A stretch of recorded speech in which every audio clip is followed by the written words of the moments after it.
Sania Karbala 10 Muharram 61 हिजरी को मौजूदा Iraq में करबला के मुकाम पर पेश आया, जिसमें यजीद की फौज ने नवासे रसूल सल्लल्लाहु अलैहि वसल्लम हजरत इमाम हुसैन और उनके अहले खाना को शहीद कर दिया।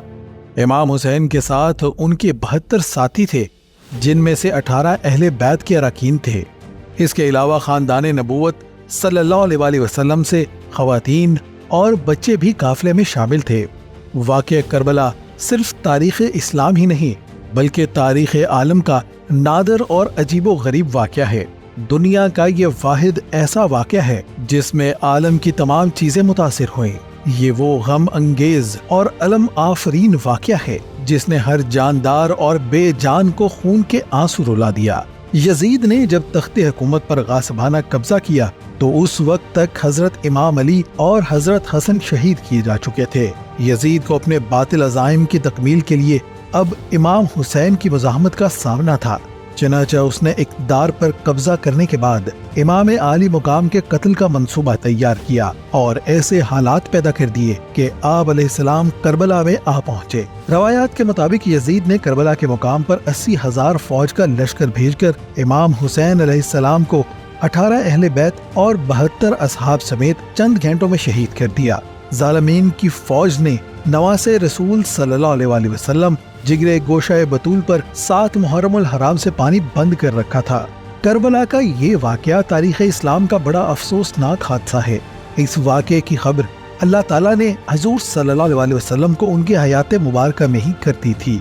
रवायात में आता है कि हजूर सल्लल्लाहु अलैहि वसल्लम ने उम्मुल मुस्लिमीन हजरत उम्मे सलमा रज़ियल्लाहु ताला अन्हा को एक शीशी में कुछ मिट्टी देकर फरमाया कि ये इस जगह की मिट्टी है जहाँ मेरे नवासे को शहीद किया जाएगा। जब वो शहीद होगा तो ये मिट्टी खून की तरह सुर्ख हो जाएगी। करबला के वाक़े के वक्त हजरत उम्मे सलमा रज़ियल्लाहु ताला अन्हा जिंदा थीं और जिस वक्त इमाम हुसैन अलैहिस्सलाम शहीद हुए तो ये मिट्टी खून की तरह सुर्ख और माया हो गई थी। इस्लामी तारीख को किसी और वाक़े ने इस तरह मुतासिर नहीं किया जिस तरह साने करबला ने किया।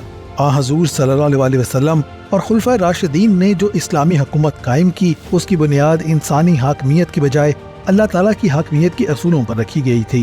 इस्लामी तालीमात का बुनियादी मकसद बनी नौ इंसान को शख्सी गुलामी से निकाल कर खुदा परस्ती, हुर्रियत फ़िक्र, इंसानी दोस्ती, मसावात और अखुवत व मोहब्बत का दर्स देना था।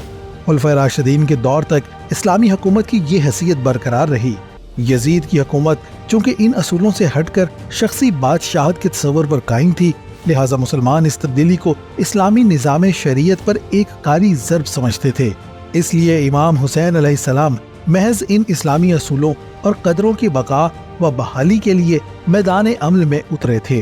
राह हक पर चलने वालों पर जो कुछ मैदान करबला में गुजरी वो जोर जफा, बेरहमी और इस्तबदाद की बदतरीन मिसाल है।